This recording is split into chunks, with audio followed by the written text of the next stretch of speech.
নবী গো, ওই দুনিয়ার মধ্যে মাজলুম ব্যক্তি আছে, ওই মাজলুমদেরকে কেউ যদি কষ্ট দেয় আর মাজলুম ব্যক্তি যদি একটা পুরো চোখের পানি পালায় দেয়, আমি আল্লাহ তাআলা সহ্য করতে পারি না। মাজলুমের দোয়াও আমার আল্লাহ ফিরিয়ে দেয় না। এরে মুসলমান, এই জন্য তুমি আমার আল্লাহ পাক রব্বুল আলামিনের কথা স্মরণ করো। এই জন্য মায়ের নবী অন্য একটা হাদিসের মধ্যে ফরমান, এই দুনিয়ার মুসলমান, দুনিয়ার মধ্যে আপনি আমি কত আনন্দ ব্যবসা বাণিজ্য করি, কত আনন্দ প্রাইভেট গাড়ি নিয়ে চলি, কত সারা দেশে ভ্রমণ করি, কত এতিম অসহায় মিসকিন গুলারাও রাস্তার মধ্যে দাঁড়ায় দাঁড়ায় 2-5 টাকার জন্য হাত বাড়ায় দেয়। বান্দা তোমার ওই টাকা থেকে 2-5 টাকা দান করে দিবা, এমন ভাবে দান করবা, বেশি বেশি দান করবা। মুসলমান ইমানদার, মায়ার নবী হাদিসের মধ্যে ফরমান, এই দুনিয়ার নবীর উম্মতের দল, মায়ের নবী ক্বালান নবী সাল্লাল্লাহু আলাইহি ওয়াসাল্লাম, মায়ার নবী হাদিসের মধ্যে ফরমাইতেছে, ও দুনিয়ার মানুষরা, তোমরা দুনিয়ার মধ্যে এমন ভাবে বেশি বেশি দান করো, যে দুনিয়ার মধ্যে বেশি বেশি নাকি যারা দান করবে, হাসরের ময়দানে আল্লাহর আরশের ছায়া ছাড়া আর কোনো ছায়া থাকবে না। ওই দিন আমার আল্লাহ পাক রব্বুল আলামিন ওই দানকারী ব্যক্তিদেরকে আরশের ছায়ার নিচে স্থান দান করবে। আল্লাহর নবী বলেন, আল্লাহর নবী ডাক দিয়া বলেন, সাবাতু ইউযিল্লুহুমুল্লাহু ফি যিল্লিহি ইয়াওমা লা যিল্লা ইল্লা যিল্লুহু, আল ইমামুন আদিলুন শাবুন নাশা ফি ইবাদাতিল্লাহ ওয়া রাজুলুন কলবুহু মুআল্লাকুম বিল মাসাজিদ। মায়ার নবী হাদিসের মধ্যে ফরমান, আরশের যেই দিন কোনো আল্লাহর ছায়া ছাড়া আর কোনো ছায়া থাকবে না, সেই দিন হাসরের ময়দানের ভয়াবহের দিন, ওই আরশের ছায়ার নিচে আল্লাহ তাআলা 7 প্রকারের মানুষদেরকে আরশের ছায়ার নিচে স্থান দান করবে। এর মধ্যে প্রথম নাম্বার প্রকার, দুনিয়ার মধ্যে যারা ন্যায় পরায়ণ বাদশা হবে তাদেরকে।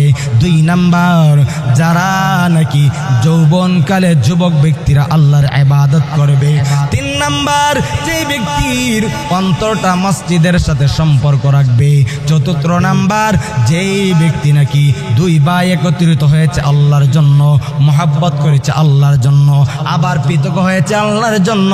5 নাম্বার, ওই ব্যক্তি কোন সুন্দরী নারী নিজের দিকে আকৃষ্ট করে, হে যুবক আয় জিনার জন্য ডাকে, আর ওই যুবকটা যদি ডাক দিয়া বলে, আমি আল্লাহকে ভয় করি, আমি তোমার কাছে যাইতে পারবো না, জিনা করতে পারবো না।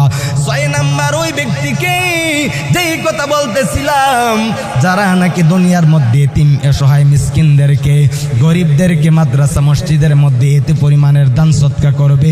মায়ার নবী বলেন, এমন ভাবে সদকা বেশি বেশি করো, ডান হাতে সদকা করলে বাম হাতে যেন টান না পায়। মায়ার নবী জানায়া দেয়,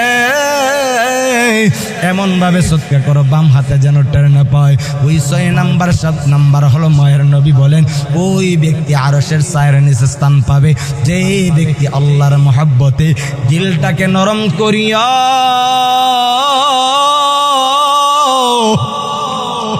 আমার আল্লাহ তাআলার জন্য জিকির করতে থাকবে, আর ওই জিকিরের জন্য তার অন্তর দিয়া, চক্ষু দিয়া পানি প্রবাহিত হতে হবে।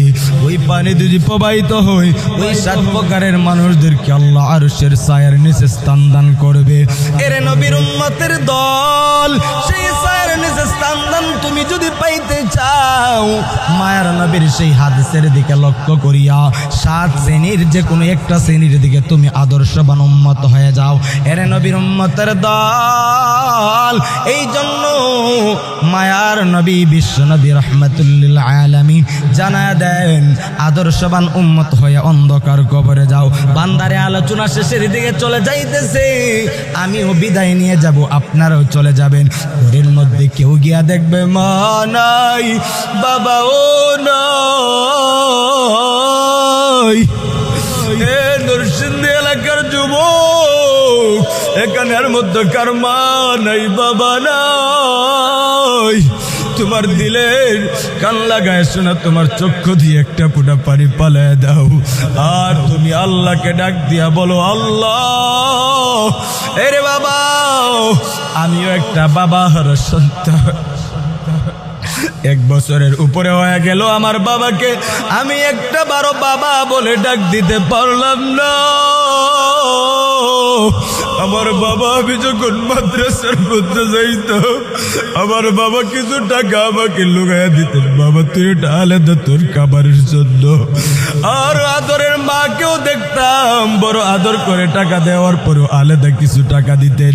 এর বান্দা মাদ্রাসার থেকে মাস 2-1 পর আইসা দেখতাম ওই মা বড় আনন্দ করে সন্তানকে বুকে জড়াইছে।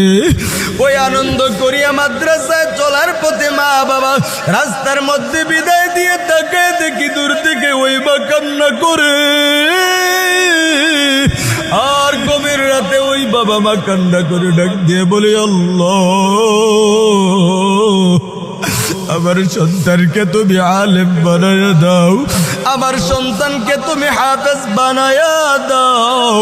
ওই মা বাবার দোয়ার জন্যই তো আমি শামসুল ইসলাম আজকে স্টেজে বসেছি। আমি শামসুল ইসলাম আজকে সারা দেশের মধ্যে আলোচনা করি। আমি ওই মা বাবার দোয়ার কারণেই তো আজকে আমি দুনিয়ার মধ্যে আসলাম, বেঁচে রইলাম। পরে যুবক, ওই মা বাবার কথা স্মরণ করি একটা ফোঁটা চোখের পানি কি পালাইতে পারো না?